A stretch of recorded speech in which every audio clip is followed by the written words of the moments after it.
آج اس معاشرے میں پیسہ بھی ہے، جائیدادیں بھی ہیں، سونا بھی ہے، ہر چیز اس جہاں کے لوگوں کے پاس وافر مقدار میں موجود ہے۔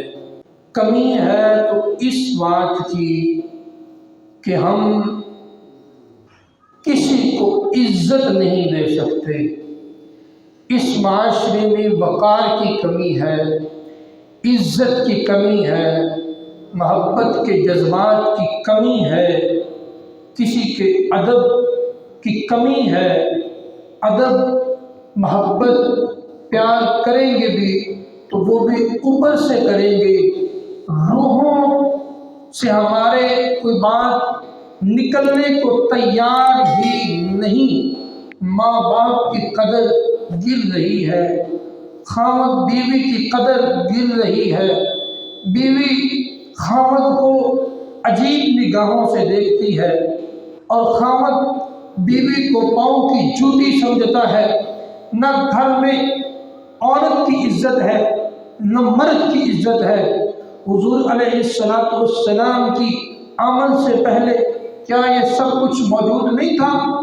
یہی معاملات تھے، یہی بیٹی بہن کی عزت نہ تھی؟ اور یہ جو ہمارے ادارے ہیں،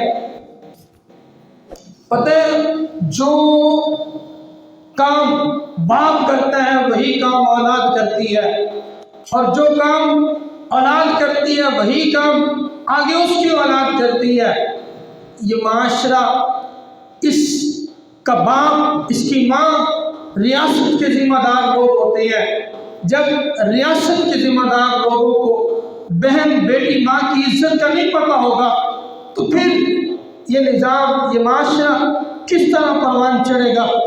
حضور علیہ السلام نے معاشرے کے ہر طبقے کو عزت عطا فرما دی، اور عزت عطا فرما کے بتا دیا، میں اس معاشرے میں عزتیں بانٹنے آیا ہوں، وقار دینے آیا ہوں۔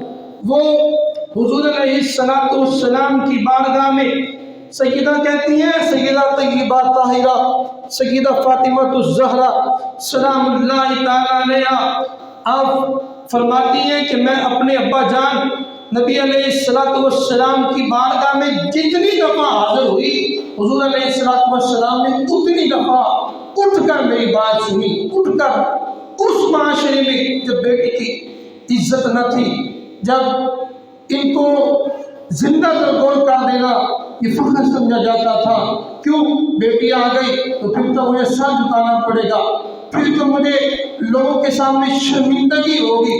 اتنی عزت عطا کر دی، اتنی عزت عطا کر دی عورت کو، بیٹی کو، کہ جس کی انتہا نہ تھی۔ ابو جہل تھا نا، تو حضور علیہ السلام کا طریقہ کار کیا تھا؟ ابو جہل برا بھی تھا، پاپی بھی تھا، لٹیرا بھی تھا، شرابی بھی تھا، سب کچھ تھا، لیکن نبی علیہ السلام نے جب بھی اس کو دین کی دعوت دی، کبھی یہ نہیں کہا کہ تو لٹیرا ہے، تو شرابی ہے، تو فلاں ہے۔ سب کچھ تھا، حضور کو بھی پتا تھا، زمانے کے لوگوں کو بھی پتا تھا، لیکن نبی علیہ السلام نے فرمایا دین میں آ جا، اسلام کو مان جا، اسلام کی راہوں پہ چل جا، اللہ تجھے نجات عطا کر دے گا، تیری بخشش کر دی جائے گی۔ میرا بات کرنے کا مقصد یہ ہے کہ اس کو بھی بات کی، اس کی ذاتیات پہ نہیں اترے۔ کچھ لوگوں کو بندہ بات کر دے نا تو وہ اس کی ذاتیات پہ اتر آتے ہیں، اس کے گھر کی بات کرتے ہیں، اس کے باپ کی بات کرتے ہیں، بھائیوں کی بات، بیٹے کی بات، ذاتیات پہ اتر آتے ہیں۔ میں اعلان یہ بات اپنے سوشل میڈیا کے دوستوں کو بھی کہہ دینا چاہتا ہوں کہ ذاتیات پہ اترنا بڑے لوگوں کا کام نہیں ہوتا، ذاتیات پہ اترنا گھٹیا لوگوں کا کام ہوتا ہے۔ جو معاشرے میں گرا ہوا طبقہ ہوتا ہے اس کا کام ہوتا ہے۔ یہ تو معاشرے کی پستی کا جو ہے وہ سبب ہوتا ہے، کسی کی ذاتیات پہ اترنا۔